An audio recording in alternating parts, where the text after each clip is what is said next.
आज मैं बहुत खुश हूं और खुशी की वजह आपको पता चल जाएगी इस वीडियो में। लेकिन उससे पहले अगर अभी तक आपने मेरा चैनल सब्सक्राइब नहीं किया है तो kindly subscribe to the channel. This is Najibul Hasnain. Honestly speaking, खुशी की वजह ये नहीं है कि पेशावर ज़ल्मी जीता है, वो टीम तो मुझे समझ में ही नहीं आती, आपको पता है। इस बार जो ड्राफ्ट में खिलाड़ी पिक किए हैं, टीम का बैलेंस ही खराब कर दिया है। इनफैक्ट पिछले 2-3 साल से कंफ्यूजन का शिकार है, किस डायरेक्शन में जा रही है समझ नहीं आ रहा है। लेकिन कल उनको कामयाबी मिली। मेरी खुशी की वजह यह है कि मास सदाकत का ड्रीम डेब्यू हुआ है। इस लड़के ने एक बड़ी शानदार इनिंग खेली है। ऐसी सिचुएशन में हमारे मंझेवे खिलाड़ियों के भी हाथ पैर फूल जाते हैं। मैं इसकी तारीफ करके कोई इसको आसमान पर नहीं चढ़ाना चाह रहा, लेकिन खुशी होती है जब पाकिस्तान का कोई यंगस्टर 19 साल का, ऑलमोस्ट 20 साल का खिलाड़ी है, वो इतनी जिम्मेदारी ले। ना सिर्फ वो अपने कप्तान को प्रेशर से, दबाव से बाहर निकाल रहा है, बल्कि साथ मिलकर मैच को जीत तक पहुंचाया। तो अगेन बहुत बहुत मुबारकबाद मास सदाकत को, और क्रेडिट जाता है पेशावर ज़ल्मी को कि उन्होंने मास को मौका दिया और वो अपना टैलेंट शोकेस कर पाए।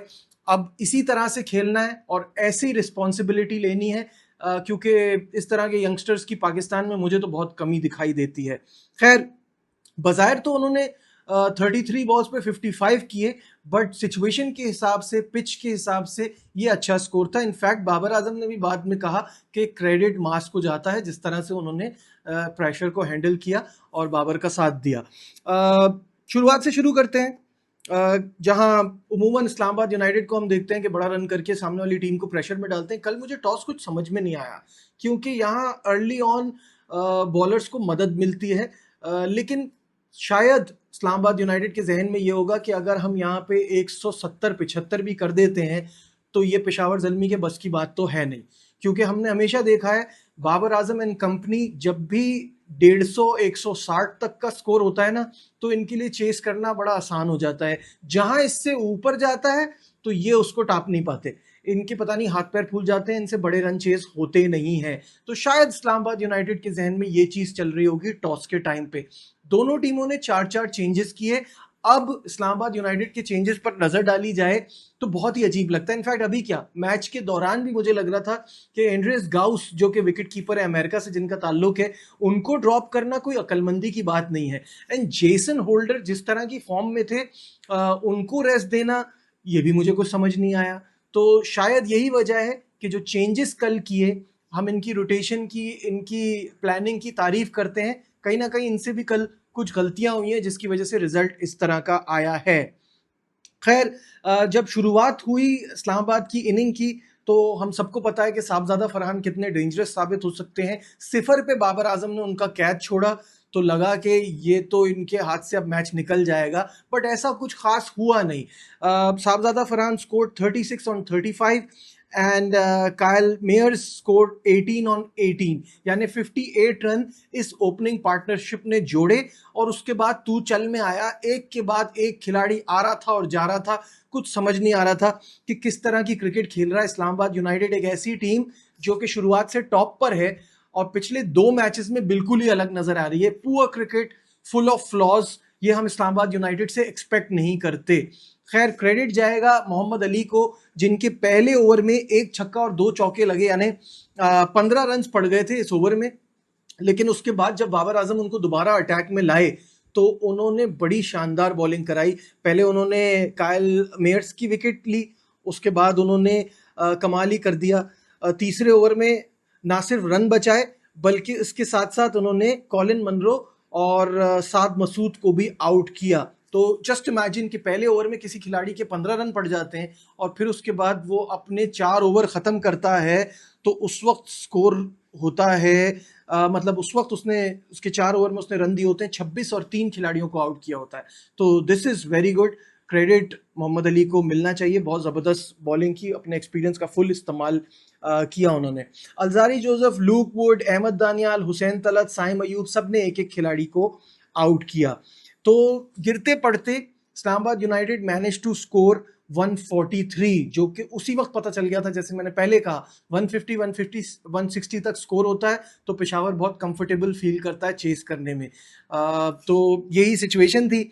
ये स्कोर भी मेरा ख्याल है बेन डिवॉर्शिस की वजह से पॉसिबल हुआ, जिन्होंने आखिर में 17 बॉलों पे 33 रन किए। अगर वो ये रन ना करते तो ये स्कोर भी नहीं बन पाता। तो ये थी कहानी। और इसके बाद सबको लगा कि जब साइम अयूब और मिचेल ओवन ने ओपनिंग की, आगाज़ किया पेशावर ज़ल्मी की इनिंग का, तो मिच ओवन ने एक छक्का भी लगाया और लगा कि बड़ी जल्दी जो है वो ये स्कोर पूरा कर लेंगे और ओपनिंग इस बार बड़ी इनकी शानदार होगी, लेकिन ऐसा नहीं हो पाया और दोनों ओपनर्स जल्द आउट हो गए। मिच ओवन ने 6 रन किए, साइम अयूब को तो बेन डिवॉर्शिस ने बोल्ड किया 1 रन पे।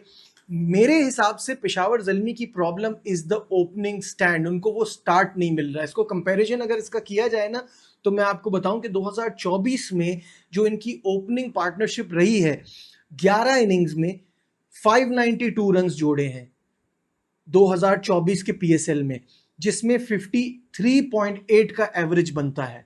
तो ये ओपनिंग स्टार्ट इनको मिल रहा था, तभी इनकी परफॉर्मेंसेस अच्छी हो रही थी। 2025 में देखा जाए तो अब तक 7 इनिंग्स में 44 रन्स बने, 44 रन 7 इनिंग्स में, यानी 6.2 का एवरेज बन रहा है। This is how poor their opening stand is. यानी साइम का ना चलना, बाबर का ना चलना, या मिच ओवन को ट्राई कर रहे हैं उनका ना चलना, इनको ये प्रॉब्लम कर रहा है, जिसकी वजह से स्टार्ट अच्छा नहीं मिल रहा, तो एंड अच्छा नहीं हो रहा और रिजल्ट्स इस तरह के आ रहे हैं। तो एनी हाउ, फिर उसके बाद हारिस की थोड़ी सी बात कर लेते हैं। इंटेंट, एबिलिटी, अग्रेशन, इसका मैं अचार डालूं जब आपने फुलिश शॉट्स खेलने, जब आपने हर बॉल पे मारना है, पूरा ग्राउंड सेट है, पूरी जगह बनी हुई है इनके लिए कि ये आए और ये T20 में रिप्लेस कर दे रिजवान को, उनकी जगह ले लें। लेकिन ये रिस्पॉन्सिबिलिटी ही लेने को तैयार नहीं होते। किस तरह के शॉट्स खेलते हैं, किस तरह की अप्रोच इन्होंने एक ही पकड़ी हुई है कि मैं आऊंगा और मारूंगा, you miss I hit, I miss you hit, और कहानी वहां खत्म हो जाएगी। कल भी इतना जबरदस्त माहौल था इनके लिए कि एक अच्छी बड़ी इनिंग खेलते। खैर 12 बॉलों पे 13 रन किए हारिस ने और वो चलते बने। इसीलिए मैं तारीफ कर रहा था मास सदाकत की, जिनका ड्रीम डेब्यू हुआ, वो आए, उन्होंने बाबर के साथ मिलकर ना सिर्फ वो जो कश्ती जिसके अंदर हारिस होल करके गए थे उसको भरा, बल्कि नैया को पार भी लगाया और मैच जिताया पेशावर ज़ल्मी को, जो कि इनके लिए बड़ा ही इंपॉर्टेंट था। तो यानी 38 for 3 पे लग रहा था कि बाबर भी इस तरह से नहीं खेल पा रहे और मास सदाकत तो नए आए हैं, तो ये पॉसिबल नहीं होगा, लेकिन ये दोनों लेके चले वहां से और इन्होंने कामयाबी दिलाई अपनी टीम को। आपको पता है कि बैटिंग के दौरान इंजर्ड हो गए थे कप्तान इस्लामाबाद यूनाइटेड के शादाब, तो शादाब की जगह कायम मकाम कप्तान बने अपने सलमान अली आगा, जिन्होंने आके बात की और उन्होंने कहा जल्दी से रीग्रुप करना है और जल्दी से हमें चीज़ों को ठीक करना है, क्योंकि ये परेशानी की बात है कि इस वक्त अच्छा नहीं खेल रहे। बेंच के लड़कों को भी ट्राई किया, लेकिन फ़ायदा नहीं हुआ। तो कहने का मतलब ये है कि एक ऐसी टीम जो right from the word go top पे रही पॉइंट्स टेबल के, आज वो पोजीशन छिन भी सकती है। क्योंकि अगर आज का मुकाबला देखा जाए इस्लामाबाद यूनाइटेड और कोयटा ग्लेडिएटर्स के दरमियान, तो टीम नंबर 1 और टीम नंबर 3 पॉइंट्स टेबल के एतबार से 7 में से 5 मैच जीता है इस्लामाबाद यूनाइटेड, 2 मैच हारा है और लगातार हारा है 10 पॉइंट से।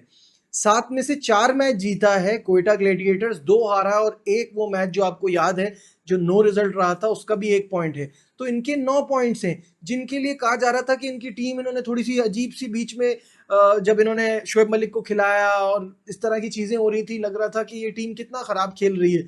आप तो उसको बराबरी की बुनियाद पे ले आए कि एक के 9 पॉइंट्स है, एक के 10 पॉइंट है, आज बुरा खेले तो ये पोजीशन भी छिन सकती है।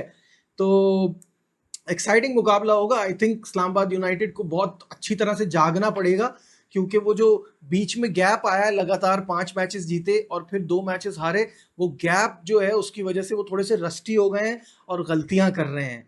तो they have to bounce back, और आज के इस मैच में उन्होंने शो करना है कि they are a better team. आप क्या सोचते हैं कमेंट्स में मुझे जरूर बताइएगा। Like, share, subscribe. देखते रहिए Najibul Hasnain honestly speaking. Bye.